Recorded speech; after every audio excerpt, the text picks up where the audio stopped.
on example 2a, find the equation of the third degree polynomial of the form p sub 3 of x is equal to ax cubed plus bx squared plus cx plus d, whose function value, first, second, and third derivatives all agree with f of x is equal to e to the x at x equals 0. So our point's going to be the same, our slope's going to be the same, our concavity is going to be the same, and whatever the third derivative refers to. Like in terms of physics, I'm pretty sure it's like jerk, but in terms of graphs, Okay, let's do this process just like we did with the second degree Taylor polynomial. For example 2. Okay, we'll list out our functions. Like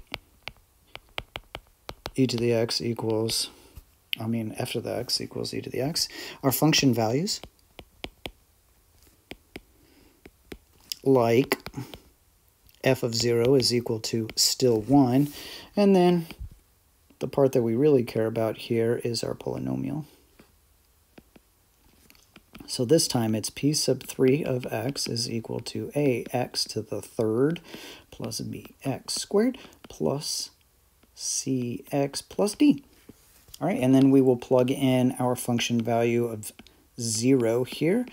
And all the x stuff is going to cancel out, leaving me with just d is equal to 1.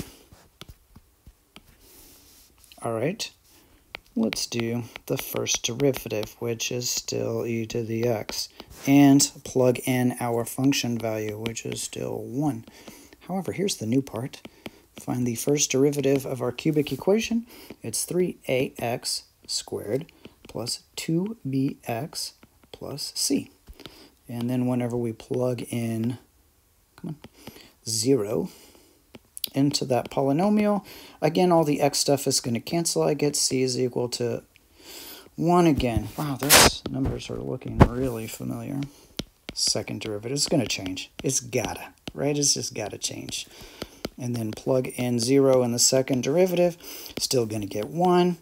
And then take the second derivative of our third degree Taylor polynomial. I would have 3 times the 2, leapfrog that power down, get 6ax plus 2b. All right, and then plug in 0 into the second derivative. 6ax, it's gone. I'm left with 2b equaling 1, which means that b is equal to a half. Again, all of those numbers are still the same. They're different letters, but they're still the same numbers as we got before. Okay, one more time. Third derivative of e to the x. Maybe it's going to change. Nope, sure didn't. And then maybe the third derivative at 0 is going to... Nope, it's not. And then let's find the third derivative of our third degree Taylor polynomial. It is equal to 6a. If I were to plug in 0, 6a is going to be equal to 1, which means that a is equal to 1/6. Now, let's write in ascending order our third degree Taylor polynomial. Third hyphen degree Taylor poly p sub 3 of x is equal to our first value, our constant value was 1 plus, and then our linear coefficient was also 1. Hey, where are you going? 1 times x plus our quadratic coefficient was a half, x squared, plus 1/6 times x to the third. There we go. Box it. Call it a day. There concludes the lesson on Taylor polynomials, except not. So let's do the same thing that we did before. Is we're going to plug in, let's say, half, so that we can approximate the value of the square root of e. So I would have 1 plus a half, whoops, hey, plus 1/2 times 1/2 squared. And notice that all of that right there, that's the same thing that we did on the quadratic. We're just adding one extra little piece of accuracy. So remember that we were under approximating. That's what happened with that tangent line. So we are always a little bit too small. So what the next degree Taylor polynomial is doing is adding just a wee bit more to get greater accuracy. So this one's 1/2 cubed. Let's see, how much of this arithmetic can we do by hand? I'm not going to do that part again. Let's see, that part was all 13/8. Of course it was. 13/8 plus 1/6 times 1/8.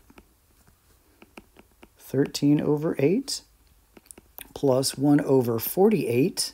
So I just need to turn 13/8 into 48ths. I need to multiply by 6. 13 times 6, 60, 18, 78.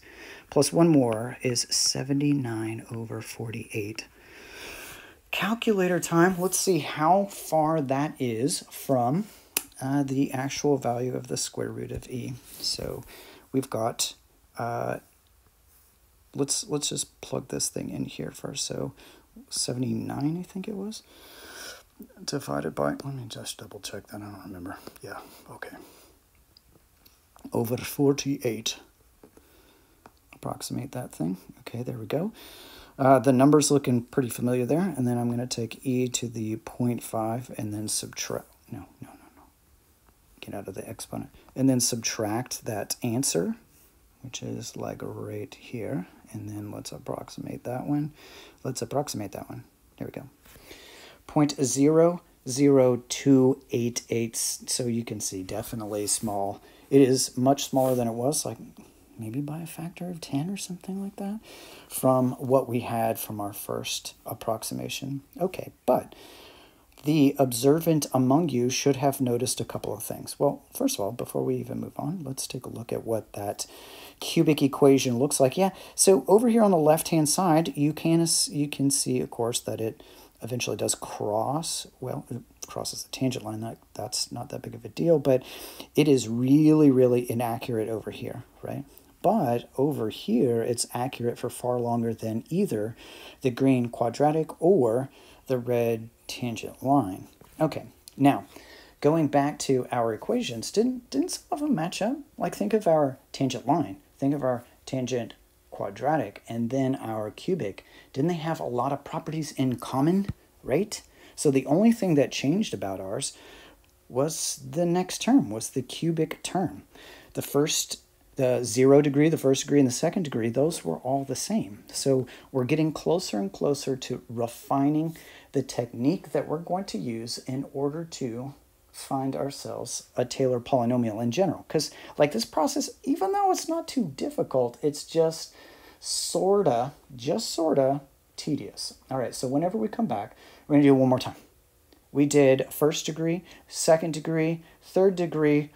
We're going to wrap it up with a fourth degree, and hopefully we'll have enough information, enough basically evidence, throw together with some inductive reasoning to draw a conclusion on how we're supposed to write ourselves in general a Taylor polynomial.